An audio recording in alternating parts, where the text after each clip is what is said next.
Felicidade. Passamos pela vida atabalhoados, ansiosos, sem saber o que buscamos, ou, se o sabemos, dificilmente conseguimos responder porque sem gaguejar, em nenhum instante paramos nosso fluxo existencial num flash presente e dizemos: isto é o que busco na vida.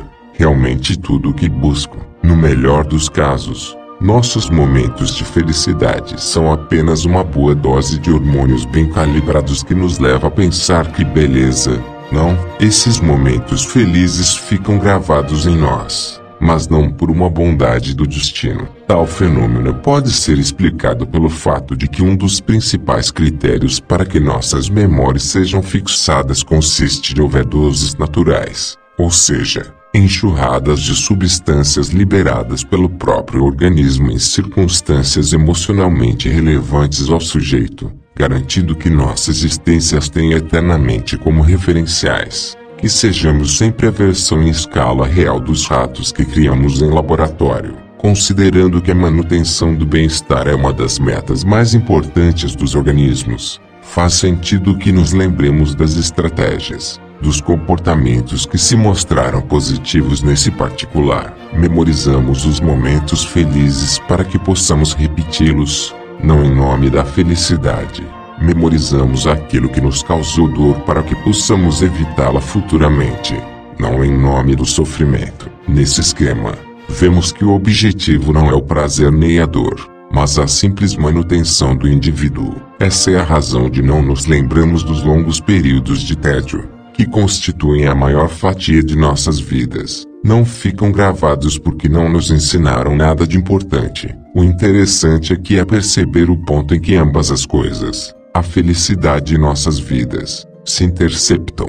Memória, ou seja, a alegria só cruza nosso caminho quando não há mais nenhuma possibilidade de toparmos com ela. O próprio fato de acreditarmos que overdoses endógenas tenham algo a ver com o sentido da vida já deixa claro como fomos levados pelo nariz nessa questão. Assim, na falta de filme fotográfico, se quisermos nos lembrar de algum momento pelo resto de nossas vidas, e depois chamar isso de felicidade, só precisamos fazer algo que o rato dentro de nós nunca ousaria. Ganharemos uma memória para toda a vida. Uma dose de narcóticos para alguns instantes. Isto é tudo o que podemos esperar do presente. Do futuro esperamos coisas impossíveis, como a existência conspirando para erigir nossos ideais ou cessar da vontade na realização de algum sonho imaginado como importante, que será um marco divisor entre o agora angustiado e o longo e próspero futuro cheio de coisas fantásticas que nos tornarão felizes. Coisas que não sabemos quais são porque isso nunca aconteceu,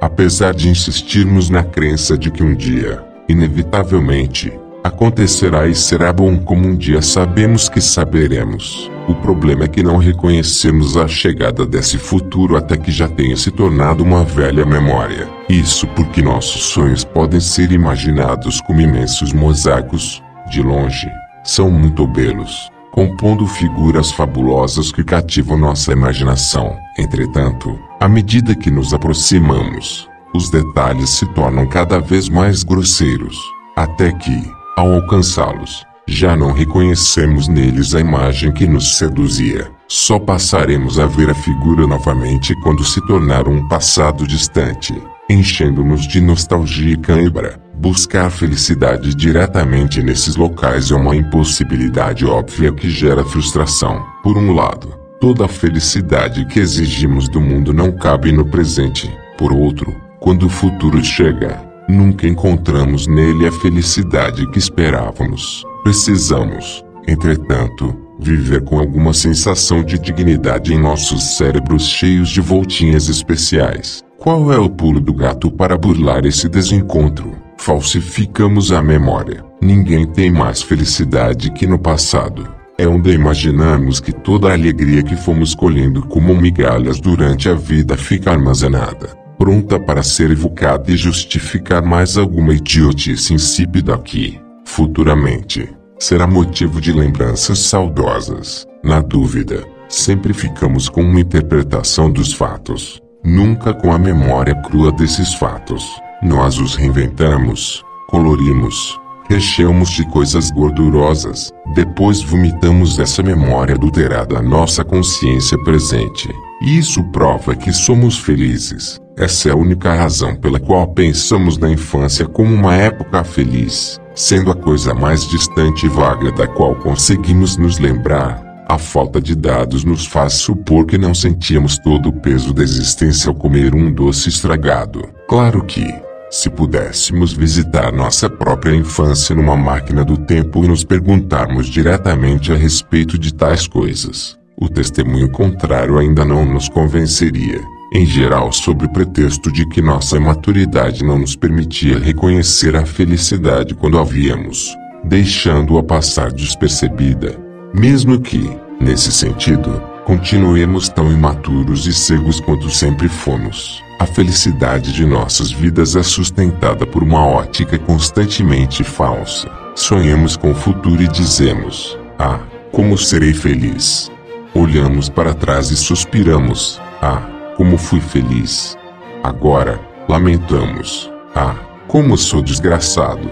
No presente, somos seres infelizes rodeados de grandes felicidades, todas elas distantes, mas perto das quais o sofrimento atual parece desprezível. É como se vivêssemos numa ilha de infelicidade rodeada por um mar de alegria. Mas o fato é que nunca mergulharemos nesse mar, pois ele é apenas uma ilusão que inventamos para justificar nossa miséria. Mesmo que nunca a sintamos, vivemos absolutamente convictos de que a felicidade existe, e, esteja onde estiver, está à nossa espera. Não importa que, nesse particular, nossas vidas resumam-se a uma série de desenganos. Nunca admitimos que tudo é areia. Podemos estar certos de que, se a felicidade fosse uma pessoa, ela estaria presa. Mas isso não nos prova nada. A felicidade nos sorri como uma miragem, e nós acreditamos que dessa vez pode ser real. Acreditemos naquela que sempre nos tapeou.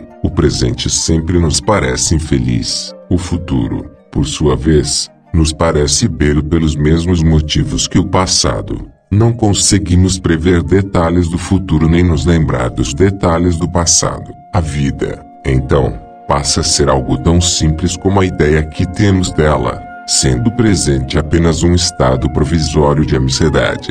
A diferença é que já estivemos no passado e, como o tempo não anda para trás, não há chance de sermos desmentidos, sendo, portanto, o local mais seguro para depositarmos nossas mentiras pessoais mais preciosas. Caso tenhamos dúvidas quanto a isso, façamos um teste prático. Num momento qualquer em que estivermos profundamente infelizes, tiremos uma foto de nós mesmos sorrindo e aguardemos por algum tempo. Podemos até anotar atrás dela exatamente o que estávamos sentindo naquele instante. Quando já houvermos nos esquecido dos detalhes específicos das circunstâncias em que nos encontrávamos ao tirar a foto, sem uma ideia clara daquilo o que nos entristecia, observemos a foto sorridente. Vendo-a, lembramos que pensávamos estar infelizes naquele momento. Entretanto, temos a clara impressão de que, no fundo, qualquer fundo, estávamos felizes, não é? Pois é, na juventude, toda a infelicidade das gerações passadas não nos prova nada, senão que foram incapazes de aproveitar a vida, e nós, obviamente, seremos a primeira exceção na história da humanidade. Na velhice, limitamo-nos a devanear quantas vezes fomos felizes mesmo nos sentindo miseráveis. Entretanto, a vivência, muitas vezes erroneamente interpretada como sabedoria de vida, não nos dá o direito de empurrar nossas mentiras aos que ainda nada sabem da vida, como se o mero fato de sermos velhos tornasse o auto-engano respeitável. Muitos juram que, se retornassem à sua juventude, dessa vez seriam felizes. Mas isso é só mais uma das inúmeras mentiras que contamos a nós mesmos quando o futuro já está curto demais para acomodar nossas ilusões de realização. É difícil imaginar quantas vezes um indivíduo teria de viver para confessar algo tão óbvio, e talvez isso apenas resultasse em teorias ainda mais descabidas sobre a felicidade do centésimo renascer. Há diversos meios de justificar para nós mesmos que, num balanço geral, somos felizes, mesmo não sentindo felicidade alguma. Um deles é dizer que há inúmeras pessoas que sofrem mais que nós e que, portanto, pelo mero fato de não sermos ainda mais miseráveis, deveríamos nos dar por satisfeitos. Se tivermos uma unha encravada, há aqueles que não têm pé. Se não tivermos pés, há os que não têm pernas. Se não tivermos pernas, há os tetraplégicos. Se formos, ainda há uns tetraplégicos com câncer terminal. Se formos tetraplégicos com câncer terminal, há ainda os tetraplégicos com câncer terminal e um maldito cisco no olho. Logo, uma unha encravada é insignificante. Claro, não deixa de ser, contudo, é algo apenas relativamente insignificante e, além disso, o parâmetro que permite a comparação é uma dor que não nos diz respeito. Como o sofrimento alheio não diminui o nosso, dá no mesmo. Não nos sentimos reconfortados pelo fato de sofrermos apenas uma parcela de todos os males que poderíamos sofrer, pois também não somos tão felizes quanto poderíamos ser. Esse tipo de raciocínio, em geral, é apenas um modo de fazer com que paremos de importunar os demais com lamúrias. Ninguém o leva realmente a sério. Outra estratégia consiste em alegar que o momento em que estamos nos sentindo infelizes é apenas uma fase passageira da vida. Crianças pequenas só não expressam sua infelicidade porque não sabem falar coerentemente, embora seu choro constante seja um bom indício disso. Entretanto, pouco tempo depois, começam os queixumes explícitos. O maior anseio das crianças, então, é atingir determinada idade, confiantes de que nela poderão desfrutar de certos benefícios que as tornarão felizes. Assim, digamos, um menino quer tornar-se adolescente para poder divertir-se na vida noturna. Vendo que isso não satisfez, imagina que, ao tornar-se maior de idade, será feliz porque poderá consumir bebidas alcoólicas e dirigir. Tal liberdade, pensa, o salvará de sua miséria. Frustrado, imagina que será pleno depois de conquistar sua independência financeira. Porém, vendo que não houve mudança alguma, supõe que, com o tempo, receberá reconhecimento profissional, ocupará altos cargos, a cadeira presidencial. Entretanto, não o consola. A seguir, imagina que deve casar-se e ter filhos. Outra desilusão. Envelhece, torna-se doente, e chega à fase derradeira. Apenas nesse momento se arrepende de não haver aproveitado as pequenas chances que teve, pois considerou todas as épocas de sua vida como uma fase passageira, pensando que, depois de alguma dessas fases, surgiriam as grandes chances e as grandes alegrias. Passou pela existência em branco, aguardando que a verdadeira vida começasse com tambores e trombetas. Deixou as oportunidades escorrerem de suas mãos porque não soube reconhecer que o sofrimento e a insatisfação são intrínsecos à vida. A ansiedade causada pelo sonho de uma felicidade positiva nos leva a apressar a vida, a ver o presente como algo desprezível em relação ao que o futuro nos reserva. Imagina-se que infelicidade passará quando atingirmos determinada idade, em que os problemas atuais não nos afligirão. E isso de fato acontece. Entretanto, novos problemas surgirão, fazendo da infelicidade a única constante da vida. A ideia de que a vida é feita de fases não pode, portanto, ser usada como pretexto para ignorarmos o presente. Aquele que não sabe reconhecer os benefícios e as moléstias de sua própria idade sofrerá ainda mais por não viver de acordo com sua condição atual. Com os olhos fixos no porvir, tropeça no agora. Desse modo, seu presente será ainda mais desgraçado, e no futuro uma desilusão aguarda. Nesse processo contínuo de auto-engano, consideramos-nos felizes, não porque nos sintamos felizes, mas porque damos como certa a promessa de uma felicidade futura que,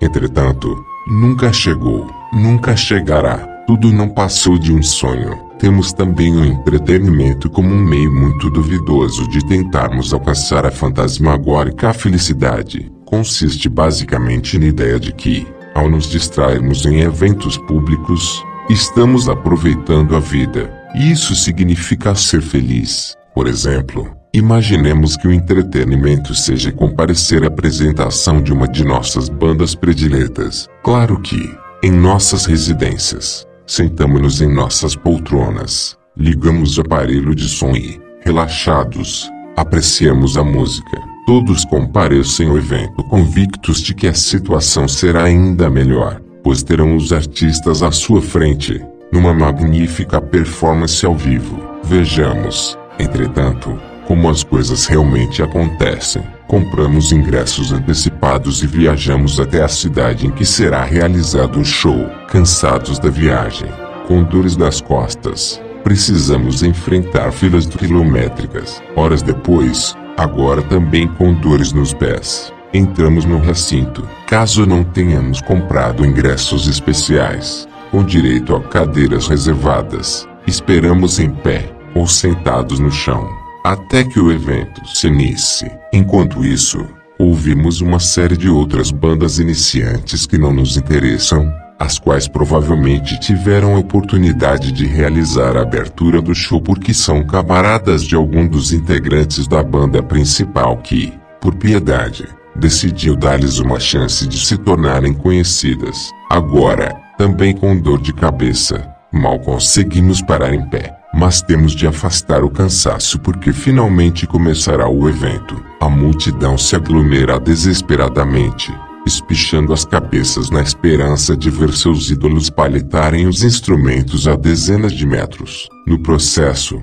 somos espremidos por todos os lados por uma massa de indivíduos suados e bêbados, que sobem uns sobre os outros e gritam ininterruptamente, acompanhando as músicas com a voz mais desafinada possível. Quanto mais nos aproximamos do palco, mais a situação se torna extrema. Infelizmente, quando estamos quase conseguindo ver alguma coisa, nossas bexigas nos fazem sentir o chamado da natureza. Temos de cortar a multidão às pressas. Aliviados, refazemos todo o percurso até o ponto em que estávamos, com dores nas costas, nos pés, nos ouvidos, na cabeça. Não escaparemos das cotoveladas, e ainda teremos de suportar ter o pé pisado dezenas de vezes. A não ser que tenhamos comprimidos de morfina no bolso, não conseguiremos ignorar todos esses incômodos e aproveitar a música como fizemos em nossas residências. Os fatores negativos suplantam qualquer possibilidade de apreciação estética. Como nós, cada indivíduo está cheio de expectativas de realização, ansioso para vivenciar a felicidade que imaginou para si naquele evento, mas não consegue. Suas expressões exageradas de entusiasmo não revelam prazer, mas desespero. Olham-se uns aos outros entediados, gesticulam na tentativa de atrair atenção, cantam em altíssima voz as músicas mais desconhecidas, certos de que estarão demonstrando aos demais seu profundo conhecimento dos aspectos mais irrelevantes da carreira musical de seus astros. Pulam ao comando do vocalista, levantam os braços, batem palmas. Todo esforço é válido, pois se obrigam a aproveitar aquele momento, custe o que custar. Serão felizes, e não importa quanto precisem sofrer. Fim do evento.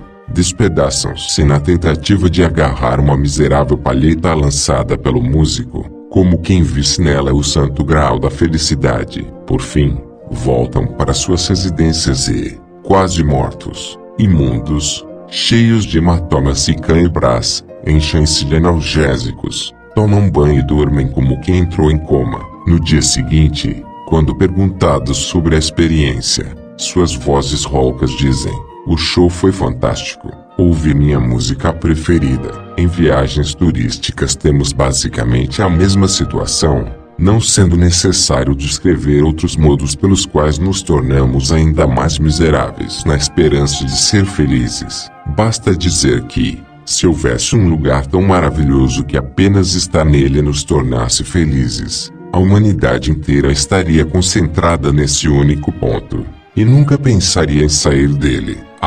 Por outro lado, os que, em vez de buscar a felicidade, culpam o mundo por sua infelicidade.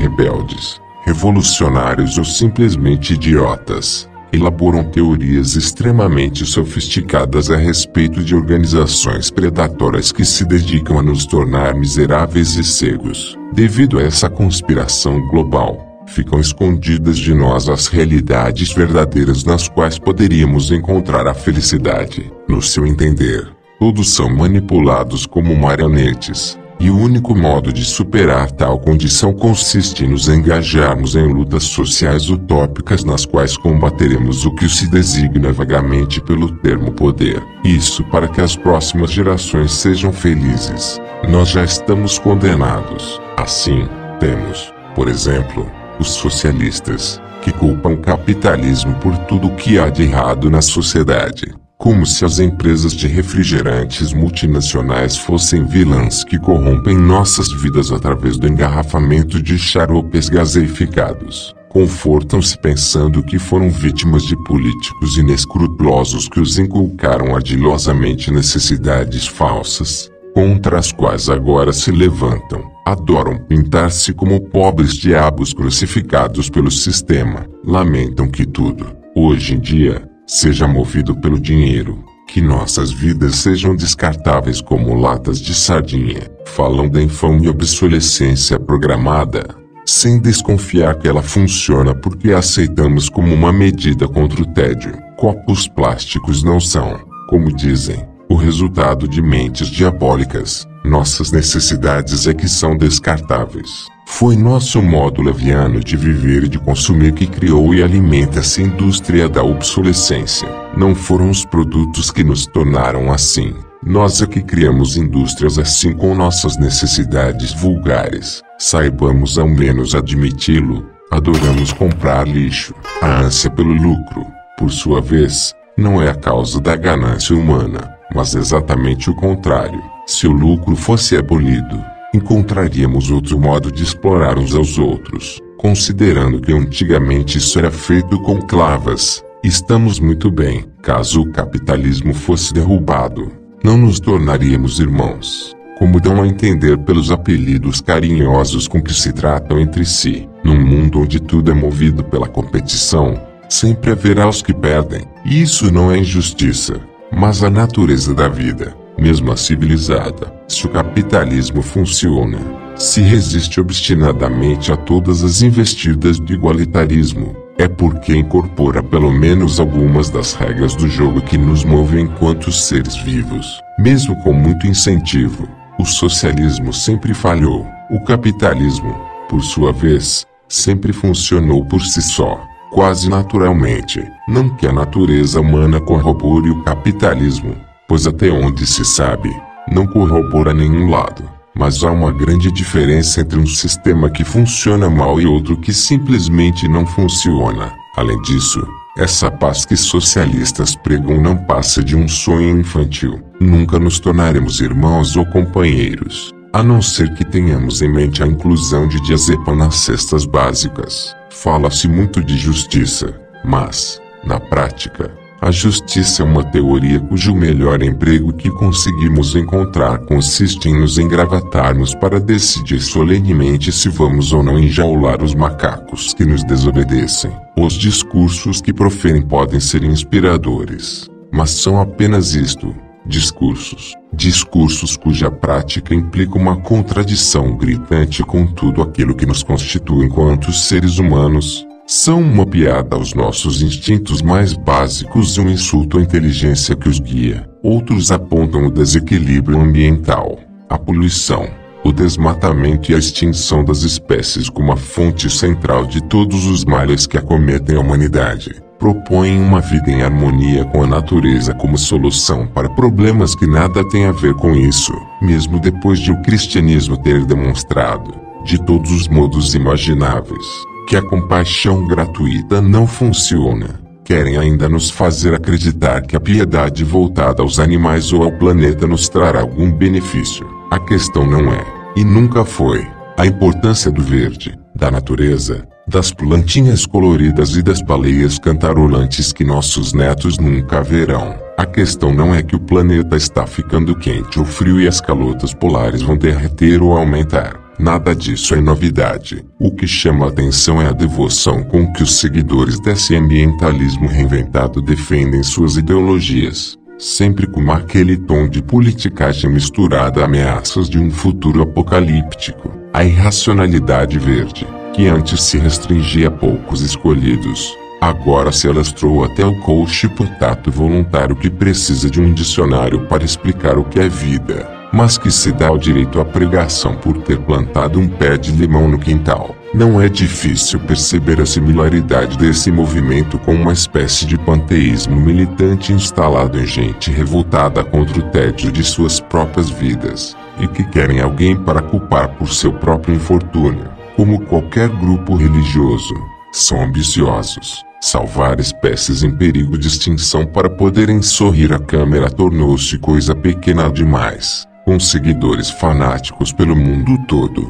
Por que contentar-se com tais mixarias? Podem constranger todos a respeitar qualquer porcaria que porte uma molécula de DNA e chamar isso de reconhecimento da tradição biológica, ou algo que o valha, pois todos os filhos da natureza têm o mesmo direito, apesar de direito algum ter existido por 5 bilhões de anos. A moda retrô desses orgulhosos descendentes de ameba é estender a baboseira humanitária da dignidade, que nunca funcionou nem em humanos, até os sentimentos íntimos do capim, tão verdinho, que alimenta as vaquinhas que não merecem sofrer para virar hambúrguer na boca dos terríveis, horríveis seres humanos que chegam ao absurdo de manifestar sua natureza predatória em vez de virar adeptos resignados do verdismo, comendo carne de soja, mas não sem antes pedir perdão também às plantinhas, prometendo avanços na pesquisa genética para um dia também possuírem cloroplastos que geram energia limpa e,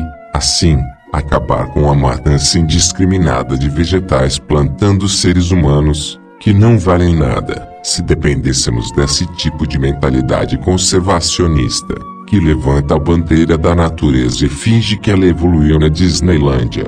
Os continentes ainda estariam amarrados para conservar a Pangeia, cuja desintegração, de alguma forma, também deveria ser imputada ao homem traço, e conviveríamos com os dinossauros que, depois de protegidos da extinção, foram moralizados a ponto de se tornarem répteis afeminados, envergonhados de seus dentes afiados, lamentando por vestirem couro, comendo tofu e tratando-se com pesados antidepressivos para suportar a naturalidade doentia desse estilo de vida justificado por ideais tão loucos que só encontram paralelo no Evangelho. Esse assistencialismo humanista que age como representante moral do planeta, do qual a vida nunca precisou, tirou das espécies o direito de desaparecer com alguma dignidade, vítimas de sua própria incompetência adaptativa, que sempre foi o princípio fundamental da manutenção da vida. Permitir que um bando de fanáticos alucinados pelo ideal de um altruísmo impraticável coloque espécies doentes e fadadas ao fracasso em primeiro plano porque se sentem culpados pela interferência humana no planeta é a receita para o desequilíbrio mais ridículo que jamais existiu,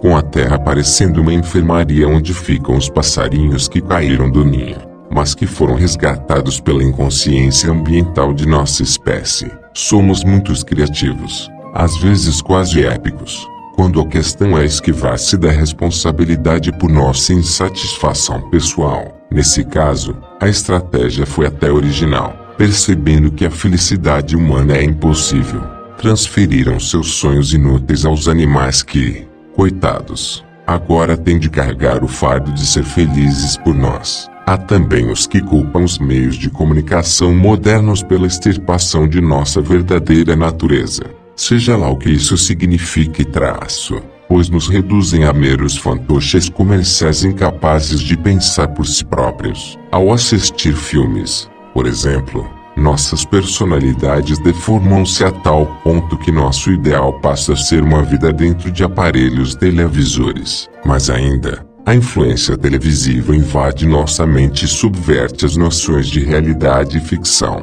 de modo que passamos a considerar o super-homem real e o padeiro imaginário. Isso tem consequências muito reais. Muitas pessoas saltaram de prédios pensando que Clark Kent estaria lá para salvá-las. Quando ligamos o rádio, abrimos mão de nossas individualidades e abraçamos um estilo de vida massificado, imposto pela seleção musical do locutor e pelos comerciais de cremes dentais que nos sugestionam sobre ter de escovar os dentes. Ora, qualquer indivíduo subversivo que se preze sabe que o mau hálito é um mito inventado pelas elites dominantes. Também, ao comprarmos produtos pela internet, perdemos contato com a realidade social, pois deixamos de interagir fisicamente com os lojistas. Nossas almas tornam-se progressivamente vazias na medida em que deixamos de enfrentar filas e ouvir besteirol de vendedores sorridentes. Claro que, aos nossos olhos,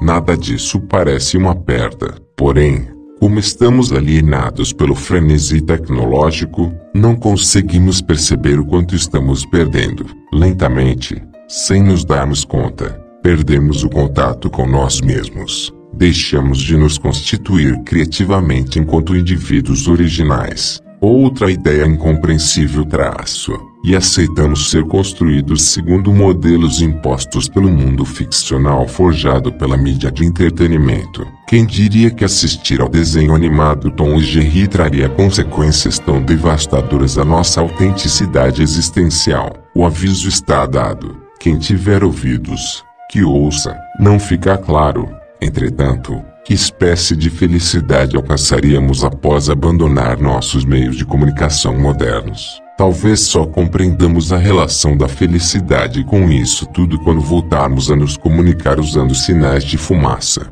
Gastar o dinheiro que ganhamos com trabalho honesto, por sua vez, é consumismo, através do qual perdemos de vista as coisas que realmente importam. Embora não saibamos dizer que coisas são essas nem porque elas nos tornariam felizes, devemos aplicar todas as nossas economias apenas no absolutamente necessário. O restante deve ficar guardado embaixo de nossos colchões ou ser doado a instituições de caridade. Estamos errados ao gastá-lo em coisas supérfluas, com o único propósito de nos entreter nos momentos de lazer. A necessidade de nos divertirmos comprando aquilo que nos agrada é alienação, resultado de nossa imersão numa cultura consumista. Por que comprar roupa se podemos nos vestir com sacos de batata? Ora, a ânsia pelo luxo e pela ostentação foi implantada em nós artificialmente, pelo contato com autores e folhetos promocionais. Quem compraria sapatos se descobrisse que pode substituí-los pelos retalhos de couro descartados pelos costumes? Ninguém, mas isso o sistema não quer que saibamos. Nossa impulsividade consumista, como se vê, foi construída ideologicamente pela indústria da propaganda, que instalou necessidades fictícias em nossas mentes, sendo esse o único motivo pelo qual compramos espremedores de laranja. Que o destino nos guarde de, ai de nós, comprar com nosso próprio dinheiro coisas que facilitem nossas vidas. Deixando a ironia de lado, sabemos que, livres dos perigos naturais, a essência do ser humano resume-se a sonhar besteiras e divertir-se com inutilidades. Tanto que os índios brasileiros ficaram imediatamente fascinados pelas bugigangas trazidas pelos portugueses, e isso sem qualquer propaganda insidiosa para manipular suas mentes. A regra principal que norteia as indústrias é atender às necessidades de seus consumidores. Se nossas necessidades estendem-se à imbecilidade, não seria mais digno simplesmente admiti-lo. Continuamos infelizes após comprar coisas das quais não precisamos, e deixar de comprá-las não faria diferença alguma, exceto que precisaríamos manufaturar nossos próprios adereços supérfluos, pelos quais certamente também seríamos criticados. Tais exemplos bastam para ilustrar nossos pretextos. Claro que, quando nos deixamos iludir por engodos óbvios, por promessas impossíveis, sabemos muito bem disso. Queremos apenas ter alguém para culpar por nossa infelicidade. Colocamos nossos sonhos nas mãos dos demais e os amaldiçoamos por não poderem realizá-los. Nossa busca pela felicidade é um poço sem fundo cavado por nós mesmos. Só largaremos as pás quando nossos braços sucumbirem à exaustão. Até que isso ocorra, continuaremos insistindo que ela pode estar logo adiante. A única coisa certa é que não está conosco. Já ridicularizamos nossos motivos suficientemente bem. Voltemo-nos agora à felicidade em si mesma.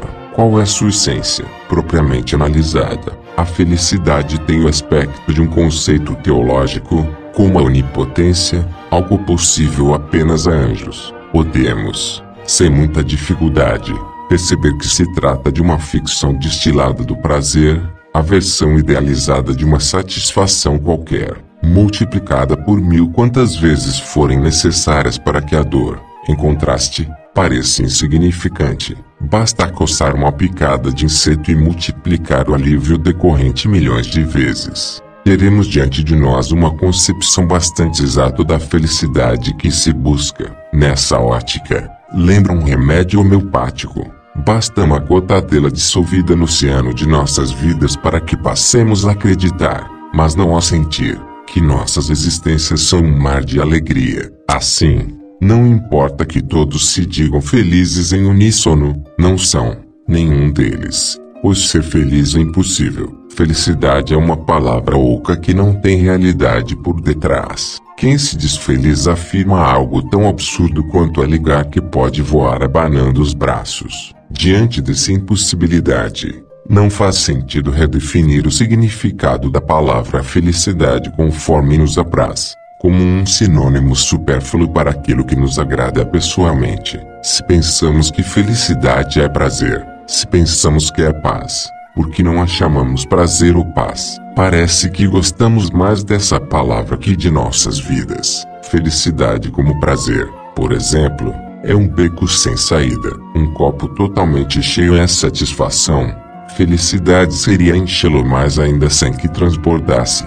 Felicidade como paz, por outro lado, é o mesmo que matéria inanimada, o mesmo que estar morto. Não parece haver saída. Se investigarmos a questão do ponto de vista prático, veremos que o único argumento materialmente plausível em favor da felicidade é o sorriso. Então, se quisermos ser felizes, só precisamos injetar morfina em nossas veias, cortar fora nossos lábios e sair pelo mundo espalhando alegria. Não nos sentiremos felizes, mas talvez convençamos algum lunático disso, levando-o a sofrer para alcançar a felicidade que imaginou ver em nosso sorriso ininterrupto. Quando convencermos um grande número de indivíduos de que alcançamos a felicidade, estaremos a um só passo da alegria. Bastará batermos a cabeça numa pedra. Nessa ótica, a felicidade passa a ser uma questão de utilidade pública, não pessoal, um sinal que exibimos exteriormente para demonstrar que estamos sádios,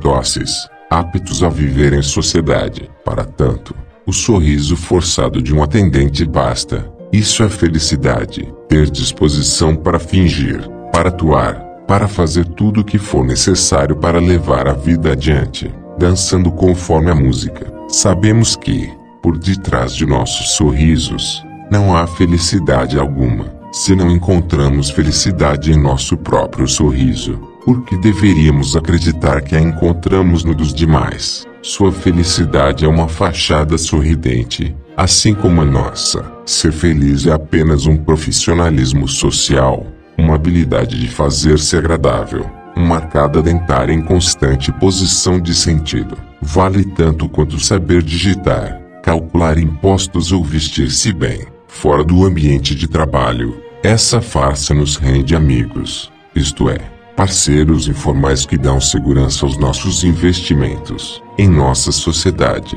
não acreditar na felicidade é um tabu, assim como não acreditar em divindades. Não significa, entretanto, que tais coisas existam. Deus está para o mistério do universo como a felicidade está para o sorriso. Acredita-se em ambas as coisas pela fé, não pela experiência de vida. Só conhecemos a felicidade de vista. Só o que se diz a seu respeito. Ninguém, por exemplo, acredita que um atendente noturno de postos de gasolina sinta-se maravilhado ao fazer-se de capacho a todos os que queiram encher o tanque em plena madrugada, mesmo que tal indivíduo não se sinta feliz. Ele sorri e diz: volte sempre. Parece feliz. É o que importa. Não fica a noite inteira sentado à espera de clientes porque isso é um prazer imenso, mas porque quer dinheiro. Isso se consegue sorrindo e fazendo a vontade dos fregueses. Ele se mostra feliz por dinheiro,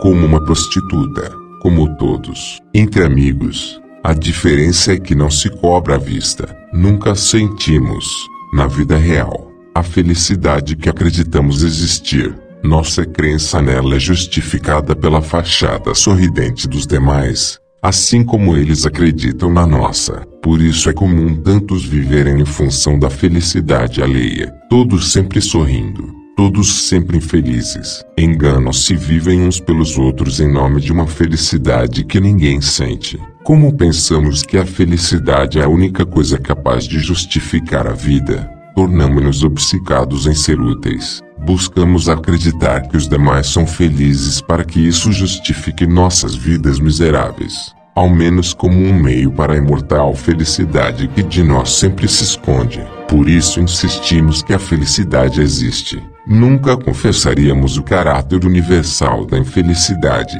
pois isso nos implodiria. A felicidade, então, nunca está em nós, nem no outro, só no modo como pensamos o outro. Trata-se da projeção de nossas expectativas nos demais, e esse é o motivo pelo qual a felicidade sempre se encontra do lado de lá. Pensamos que só os demais podem ser felizes como nós gostaríamos de ser. Sabendo disso, voltamos-nos aos demais, fazemos-lhes um favor qualquer, e eles nos sorriem, uma prova de que a felicidade existe. Dela fazemos parte porque de nós veio o favor. Nossas mentiras, umas vezes refletidas nos demais, tornam-se verdades. Pensemos em alguma pessoa feliz. Ela não existe, seja ela quem for, está apenas em nossa imaginação. Se quisermos uma prova disso, bastará nos dirigirmos à pessoa em questão e inquirirmos a respeito da ideia que fazemos dela. Abrirá imediatamente um sorriso de compaixão, comovida por nossa inocência. Mesmo as pessoas que admiramos, cujas vidas nos parecem absolutamente fabulosas e dignas de inveja, na verdade são como nós. E o fato de ignorarmos essa verdade é o único motivo pelo qual acreditamos que a felicidade é possível. Para percebê-lo, basta pensarmos em como certos indivíduos admiram em nós coisas que muitas vezes sequer existem e, mesmo quando existem, não nos trazem qualquer felicidade, mas eles invejam isso em nós. Realmente invejam, e imaginam que, quando a conseguirem, serão felizes como nós não somos. No fim das contas, se admiramos uma pessoa, isso só prova que a conhecemos mal. Podemos estar certos de que abandonaríamos imediatamente nossa admiração se pudéssemos, por um minuto somente, viver em sua pele. Recapitulando, sentimos-nos miseráveis. Nossas vidas não valem nada. Qual é a solução? Viver pelas dos demais, pois eles, pelo motivo que for, devem valer alguma coisa. Mas os demais pensam da mesma forma e, assim como nós, não valem nada para si mesmos. Sentem-se miseráveis, mas acreditam que nós sejamos felizes. O círculo se fecha. Se eles vivem para nós, e nós para eles, onde está a felicidade? O motivo pelo qual se vive está nessa miopia. A solidão é insuportável à maioria dos indivíduos exatamente porque nos revela essa verdade. Revela que as mesmas ações que direcionamos aos demais, pensando que isso os torna felizes, quando direcionadas a nós mesmos, não nos trazem felicidade alguma. O círculo se rompe porque não conseguimos nos enganar sorrindo para nós mesmos, e a solidão cai sobre nossas cabeças como uma prova irrefutável de que ninguém é feliz.